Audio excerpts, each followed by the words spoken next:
Hi friends, आज मैं आपके लिए गर्ल्स बेबी के लिए एक ब्यूटीफुल सी ड्रेस डिज़ाइन लेके आई हूँ जो कि राखी के लिए बनाई जा रही है। तो यहाँ पर हमारा कपड़ा है 1 मीटर का कपड़ा है ये। इसे हमने 4 फोल्ड में रखा हुआ है। तो सबसे पहले हम टॉप का पार्ट कट करेंगे। उसके लिए 5 इंच हमने तीरे का निशान लगाया, 5 इंच आर्म होल लगाया। उसके बाद हमने यहाँ पर 7 इंच पर चेस्ट का निशान लगाते हुए एक्स्ट्रा मार्जिन भी रख लिया है। चेस्ट का जो निशान है हम यहाँ पर 6.5 आधा इंच कम कर देंगे, 7 इंच ज़्यादा हो जाएगा। तो यहाँ पर हमने 8 इंच टोटल टॉप की लंबाई, ऊपर की जो टॉप बन रहा है ऊपर का जो पार्ट है उसकी लंबाई हमने 8 इंच रख दी है और आधा इंच एक्स्ट्रा नीचे से हम इसे कट करेंगे। टोटल तो मार्जिन सहित हमने यहाँ पर चौड़ाई रख ली है कमर में भी और ऊपर भी। ऊपर चेस्ट में 6.5 इंच रखा और कमर में हमने 6 इंच रख के इस तरह से मिला लिया दोनों निशानों को। तो यहाँ पर हमने इस तरह से निशान लगाया, बैक का निशान और फ्रंट का निशान हम 1/2 इंच अंदर की ओर गैप लेते हुए रखेंगे। तो अब इस टॉप पार्ट को हम कट कर लेते हैं।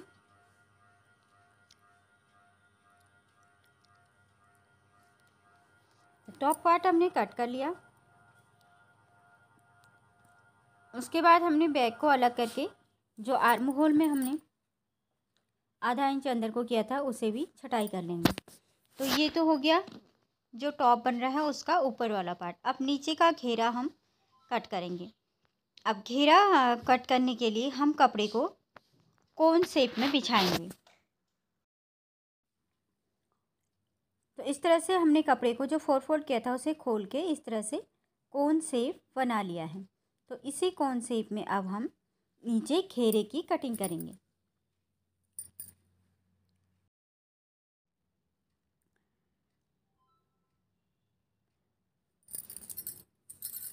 तो अब वहाँ पर हमने जितनी हमने कमर बनाई थी वहाँ पर ऊपर हमने कमर का जो निशान लगाया था 6 इंच पर लगाया था। तो यहाँ पर भी हम 6 इंच पर, जहाँ पर 6 इंच आता है वहाँ पर मार्क कर लेते हैं इस तरह से। तो यहाँ पर हमारा 6 इंच आया तो यहाँ पर हमने मार्क कर लिया। तो ऊपर से इस तरीके से दोनों तरफ से 8 इंच आ रहा है। तो अब हमने यहाँ पर इसे हल्का हल्का नीचे की ओर राउंड शेप देना है। राउंड शेप में हम इसकी कटिंग करेंगे। तो अब इसकी जो चौड़ाई है 6 से 7 इंच आ जाएगी। ऐसे राउंड देने में चौड़ाई जो है थोड़ा बढ़ जाती है, जो कि हमारा मार्जिन हो जाएगा, सिलाई मार्जिन। तो अब हम लंबाई रख रहे हैं यहाँ पर से 21 इंच। 8 इंच का हमने ऊपर का टॉप बनाया था तो यहाँ पर हमने 20 इंच नीचे लंबाई रखी है। तो टोटल लंबाई हमारी 20 इंच हो गई जो टॉप का पार्ट बन रहा है। तो जितनी लंबाई आपको चाहिए उस हिसाब से आप इसे कट कर सकते हैं। मैं यहाँ छोटे बच्चे के लिए बना रही हूँ तो 1 मीटर में मेरा बन जाएगा। अगर आप बड़े बच्चों के लिए बनाते हैं तो उस हिसाब से ज़्यादा कपड़ा लेके बना सकते हैं।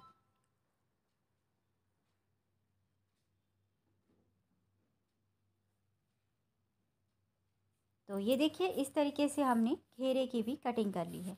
ये हो गया हमारा नीचे का घेरा। तो देखिए टोटल चौड़ाई इसकी 14 इंच आ गई है।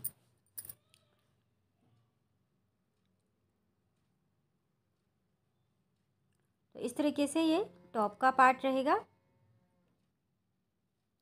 और ये घेरा रहेगा। देखिए इस तरीके से हम इसे जॉइन करेंगे। अब हमने जो ऊपर टॉप का पार्ट है यहाँ पर नीचे हमारा जो घेर है उसका राउंड शेप है। तो जो ऊपर टॉप का पार्ट है उसमें भी हम इस तरीके से 1 इंच ऊपर से इस तरीके से इसको राउंड बना देंगे। तो ये देखिए इस तरीके से, जो कि इसका जो शेप है वो अच्छा बैठेगा।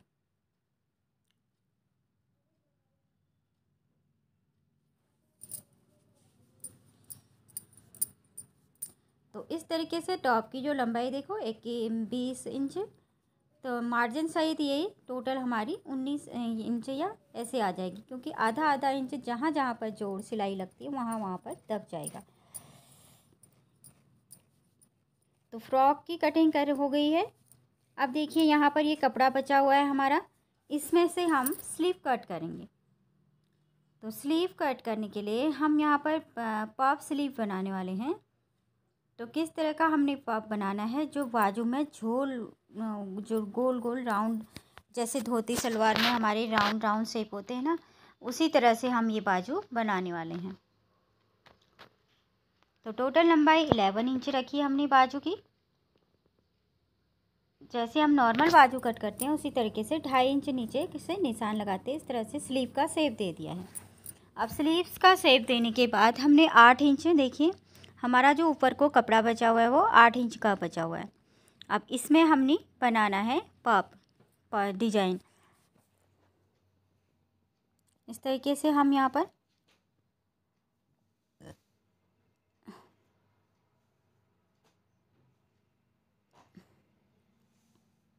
तो ये देखिए इस तरीके से ऊपर से हमने इसे इस तरह से मिला लिया है। अब नीचे जितना हमें पहुंचा चाहिए उतना हम ले लेंगे और निशान लगा लेंगे सीधा। तो निशान लगाने के बाद इसकी हम कटिंग कर लेते हैं। तो ये हो गई हमारी बाजू की कट। सेंटर में हम कट लगा लेंगे बाजू के भी। बिल्कुल सेंटर में एक कट लगाने के बाद इस तरह से इंच टेप को रखेंगे। 1.5 इंच पर हमने निशान लगाना है। तो यहाँ पर हमने 1 इंच पर निशान लगाया, फिर 2 को छोड़ा, 3 इंच पर लगाया।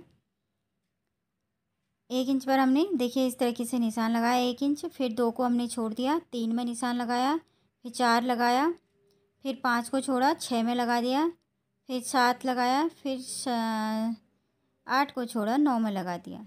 तो इस तरह से निशान लगाने हैं। तो अब निशान इस तरह से हमने कट भी लगाना है कैंची से, ताकि दूसरे स्लीव में भी पता चले, क्योंकि ये दोनों स्लीवों में बराबर तरीके से पड़ना चाहिए, तब इसका शेप अच्छा लगता है।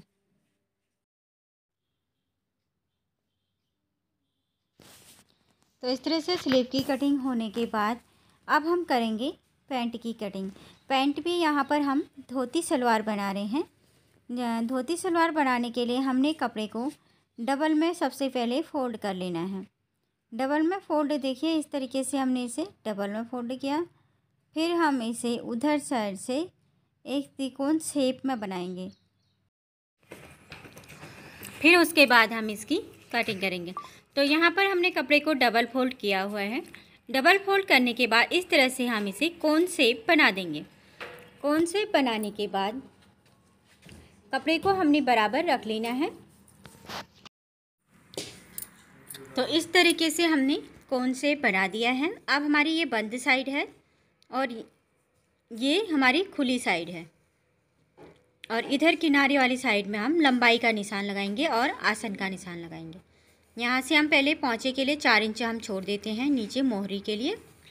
फिर उसके बाद हमने लंबाई का निशान लगाना है। लंबाई टोटल यहाँ पर हम 15 इंच पर हमने निशान लगा लिया है। ऊपर हमारी बेल्ट भी आएगी 4 इंच की, 4 इंच की बेल्ट आएगी। फिर उसके बाद हम टोटल हमारी लंबाई बढ़ जाएगी। तो इस तरीके से आप यहाँ पर हमने ऊपर मिला लेना है, यहाँ पर तिरछा करके यहाँ पर एक सीधी लाइन खींच लेंगे। अब यहाँ पर हमने 4 इंच ऊपर की ओर रखा, क्योंकि 4 इंच की हमारी बेल्ट आएगी। टोटल 9 इंच पर हमने आसन का निशान लगा लिया। आसन का निशान लगाने के लिए इस तरीके से 1.5 इंच हमने अंदर की ओर लगाया। फिर यहाँ पर हमने देखिए इस तरीके से आसन बना लिया है।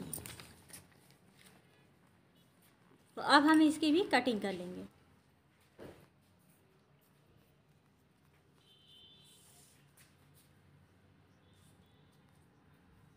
अब यहाँ पर जो बंद साइड है हमारा, ये बंद है एक कपड़ा हमारा यहाँ पर, इसे भी हम कट कर लेंगे साइड से।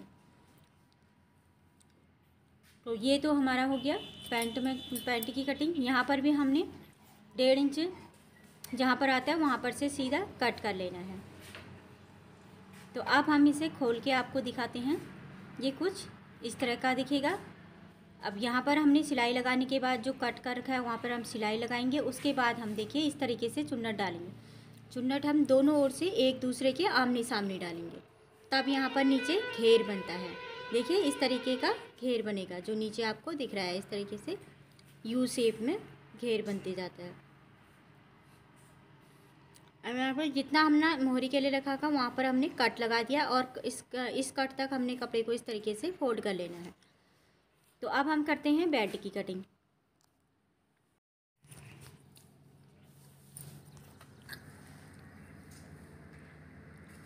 तो बेल्ट की कटिंग करने के लिए इस तरह से हमने टोटल 12 इंच चौड़ा कपड़ा ले लिया है।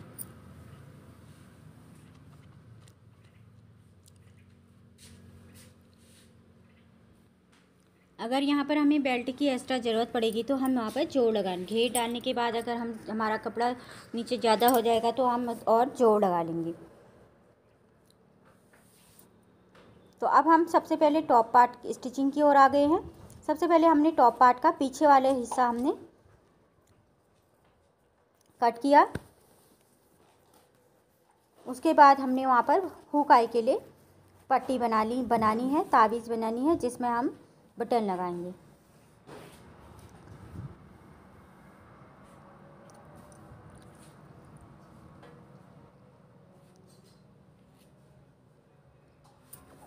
तो दोनों ओर हमने इस तरीके से पट्टी लगा के बटन लगाने के लिए पट्टी बना ली है।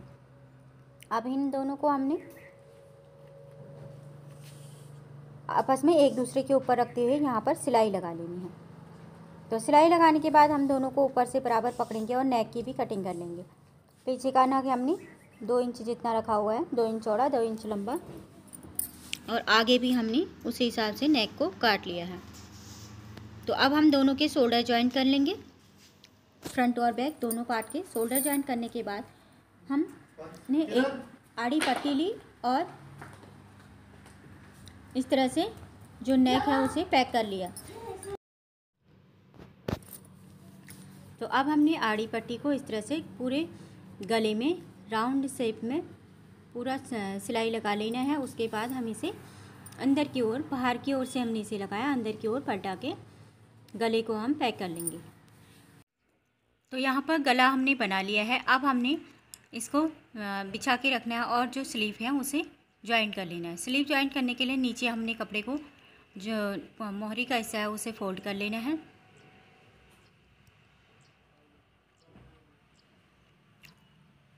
तो उसे फोल्ड करने के बाद हमने यहाँ पर चुन्नट डालनी है। अब सबसे पहले हमने सेंटर में कट लगाना है। कट लगाने के बाद जो हमने पहले से कट लगा रखे हैं उसमें हमने निशान लगाने हैं। जैसे हमने कट लगाए हैं वैसे ही निशान लगाने हैं। तो इस तरीके से हमने अब चुन्नट डालते जानी है।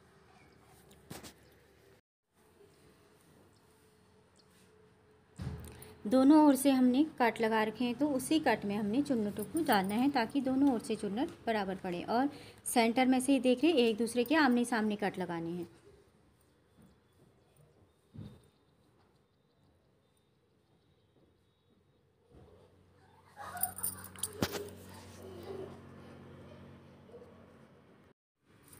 तो बनने के बाद बाजू का कुछ इस तरह का शेप आएगा। अब हमने जो हमारा टॉप का पार्ट है उसमें शोल्डर स्लीव्स को जॉइंट कर लेना है।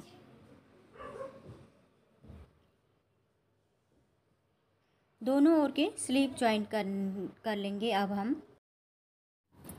दोनों ओर के स्लीव हमने जॉइंट कर लिए हैं। अब हम नीचे घेरे को अटैच करेंगे। घेरे में हम देखिए, घेरे को हम बराबर जितना हमारा ऊपर का पार्ट है उतना हम पहले नाप लेंगे। सेंटर से सेंटर मिलाएंगे। ऊपर वाले पार्ट में हमने बीच में सेंटर बना रखा है और जो घेरा है उसमें भी हमने बीच का सेंटर बना रखा है। तो दोनों को सेंटर आपस में मिलाते हुए हम सिलेंगे। इसी तरह से पूरे घेरे को हम फ्रंट और बैक दोनों में जोड़ लेंगे। तो जोड़ने के बाद हम एक सिलाई उसमें ऊपर से भी लगा लेंगे। ऊपर से सिलाई लगाने के बाद अब हमने इसकी फिटिंग की सिलाई लगा लेनी है। फिटिंग की सिलाई हम बाजू की तरफ से लगाना स्टार्ट करेंगे और नीचे जो घेर है वहाँ तक हम लगा लेंगे।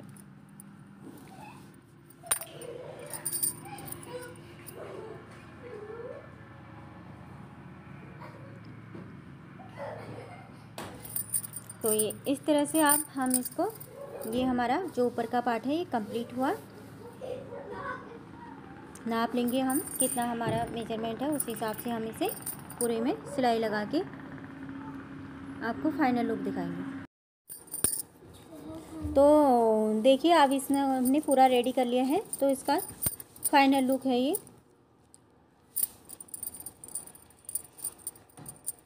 तो इस तरीके से ये हमारा पूरा फ्रॉक बनके रेडी हो गया। जो नीचे का घेर है वहाँ पर हमने पीको कर लेंगे। तो अब हम इसके बाद पैंट की स्टिचिंग करेंगे, उसके बाद हम आपको दोनों का फाइनल लुक अच्छे से दिखाएंगे। तो अब हम आगे पैंट की स्टिचिंग में। पैंट की स्टिचिंग में सबसे पहले हमने जो 2 इंच का कट लगाया था उसे हमने सिल लेना है उल्टी साइड से। उल्टी साइड से सिलने के बाद तो अब हमने यहाँ पर चुन्नट डालने शुरू कर दिए हैं। चुन्नट हम दोनों ओर से एक दूसरे के आमने सामने डालेंगे। इस तरह से हमने देखिए एक साइड के चुन्नट डाल लिए हैं। चुन्नट डालते जाते हम बेल्ट से भी इसे नाप लेंगे कि ये हमारे जितना हमारी बेल्ट है उसके बराबर है या नहीं है। अब देखिए दूसरी ओर से भी हमने चुन्नट डाल लिए हैं।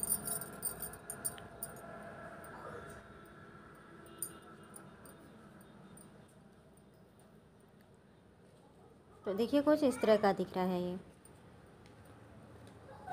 तो इसी और तरह से हम दूसरा पार्ट भी तैयार करेंगे।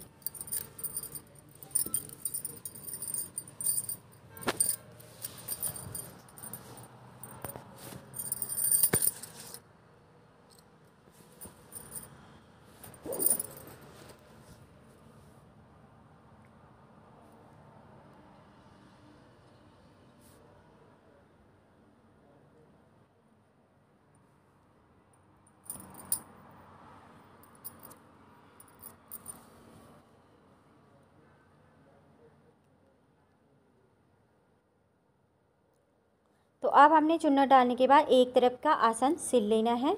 उसके बाद हम दूसरी तरफ का आसन हम बेल्ट के साथ सिलेंगे। पहले हम बेल्ट को जोड़ लेंगे।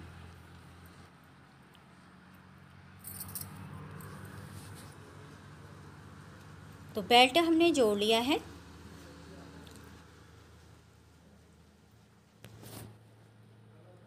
अब एक सिलाई हम इसमें ऊपर से भी लगाएंगे। तो ऊपर से सिलाई लगाने के बाद अब हमने यहाँ पर इस तरीके से कपड़े को फोल्ड करके इलास्टिक के लिए कपड़ा जितने हमारी इलास्टिक है उस हिसाब से कपड़े को फोल्ड कर लेना है। तो अब हम इसके अंदर इलास्टिक डालेंगे।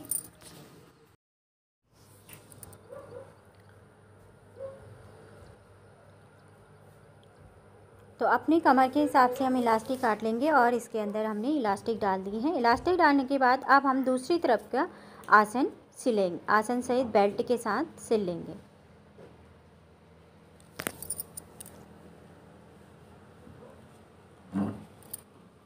तो इस तरीके से आसन की हमने सिलाई लगा ली है। अब हम जो नीचे मोहरी है वहाँ पर जितना हमने मोहरी के लिए कपड़ा रखा था उतना हम फोल्ड कर लेंगे।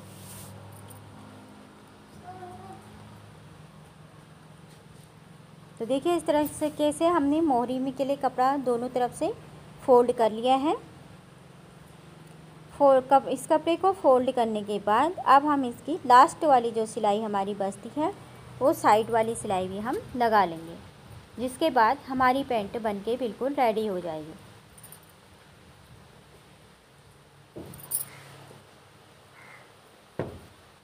तो देखिए इस तरीके से हमारी पैंट और टॉप दोनों बनके कंप्लीट हो गए हैं। अब हम आपको इसका फाइनल लुक दिखाते हैं। तो ये सलवार का फाइनल लुक है। तो देखिए इस तरह से हमारे टॉप और पैंटें दोनों बनके रेडी हो गए हैं। काफ़ी खूबसूरत सा टॉप ड्रेस डिज़ाइन है बच्चों के लिए, जो कि काफ़ी सुंदर लग रहा है। आप भी इसी तरह से बनाएं। तो फ्रेंड्स आपको वीडियो पसंद आए, वीडियो यूज़फुल लगे तो वीडियो को लाइक शेयर सब्सक्राइब ज़रूर करें। धन्यवाद।